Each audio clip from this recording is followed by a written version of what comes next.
I have previously cut a piece off of the far end of this that I made a bowl, and I cut a couple of slices that I've made. One's been laser etched to make my logo, and another one is still waiting for something on it.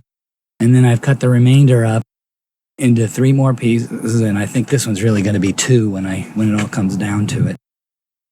You can see this one. This one was like right there, and you can see it's a pretty decent piece of wood with a nice flat spot to start from if I want. This branch probably will come off, being not much left, but we'll see.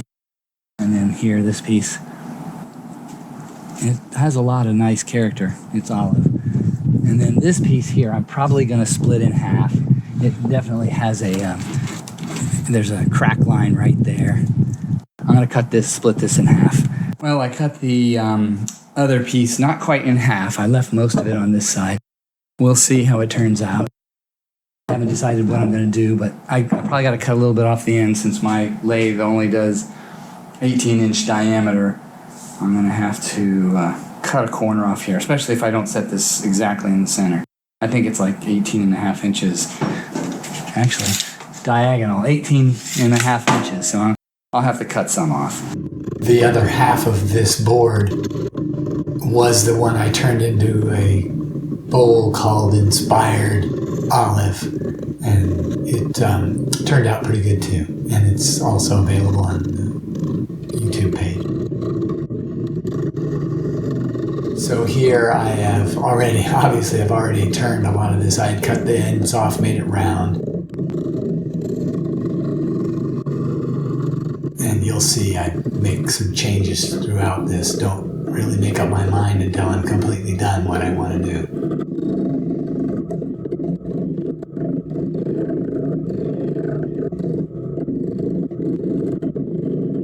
My intent at this point is to make the right-hand side the bottom and the left-hand side the top.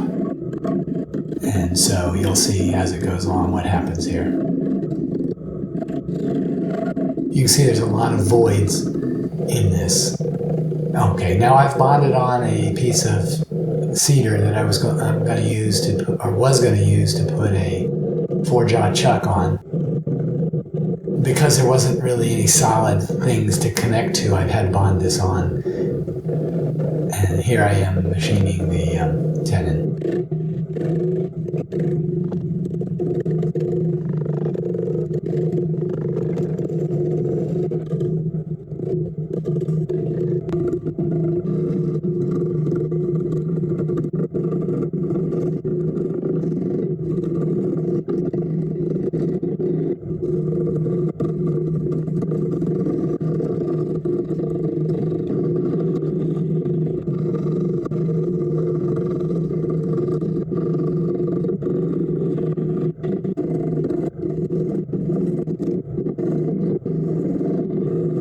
You can see I'm making a classic shape that is going to have a short neck on the left, and that would be the top, at least at this point.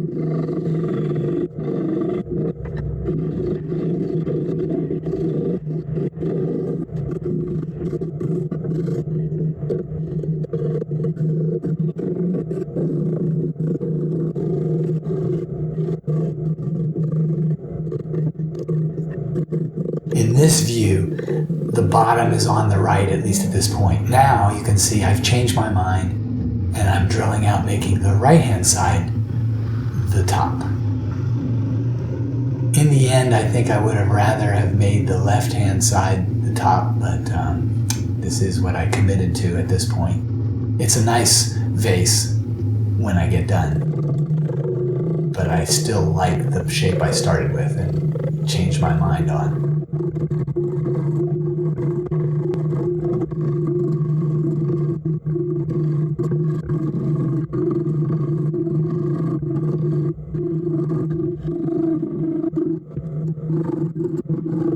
You can see there's a lot of retained bark and voids that have bark in them, and exposed chainsawed wood that was cut at some point in the past.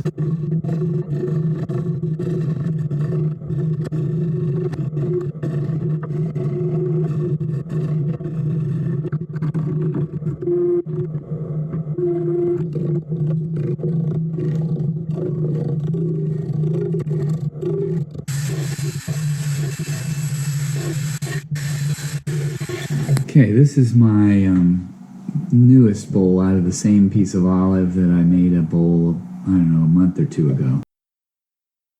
It's not finished here. I haven't put the coats of finish on it yet. I put some on, but not. I've got Watco Danish oil on it, a layer, one coat. It needs significantly more. It's kind of dry right there. I didn't machine away the inside. It's got a relatively small cavity and fits in there. I didn't want to remove all of this stuff here.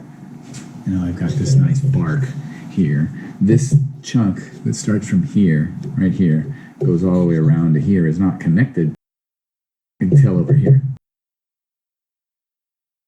If I had machined the hole a lot bigger, or the inside in much farther, I would have lost a lot of this, or I would have lost some of the, what I think of as the aesthetic features of this root leg or branch leg. I don't even know what it came from. I assume it's a root. Some exposed bark here and over here. You probably can't see it in this note, but there's a little bit of exposed bark there. Another hole.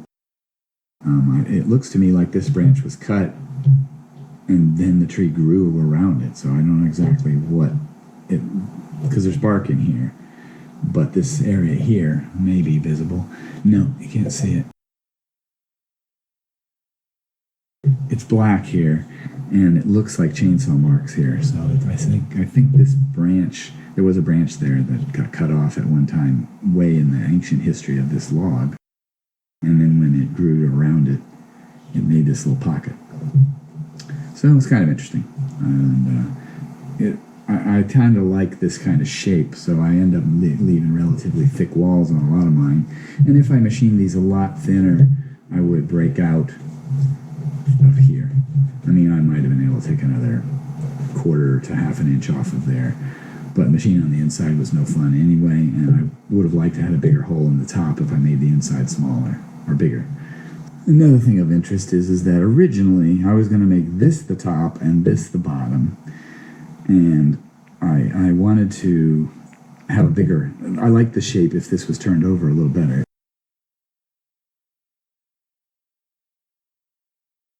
There, now you can see it. I was going to make this the top and this the bottom and have a relatively large cavity, and it would have been easier to have a bigger hole here than on this side. But my wife came in and suggested I flip it over, and I kind of like either shape would have turned out nice, but I do, you know, when the wife says what she says, I gotta think about it. And so in any case, this started out as the top, it's the bottom now. Okay, this is my olive wood bowl I made from a piece of wood that I got from a neighbor down the street. I've turned something else earlier from it, and I still got a couple of things left. It's about 10 inches across maybe, and 5-6 inches tall. It has a shape that is different than I initially intended. My initial intent was to turn this inverted from this, where the hollow was on the other side. I don't know if that would have worked out, because this section all right here is actually not attached except for right here. So I might not have been able to turn it inverted. But that was my initial intent, and I think the bowl would look nicer that way. I'm going to flip it over here so you can see what it is. If I had hollowed this out from this side, I kind of like this shape better. It is what it is. There's my wooden nickel. I don't think I've shown it in any of my previous videos. It's a laser cut piece of maple that has the pattern of the log cross section, and then it actually has my web connection to YouTube, but it's not easy to read without looking close.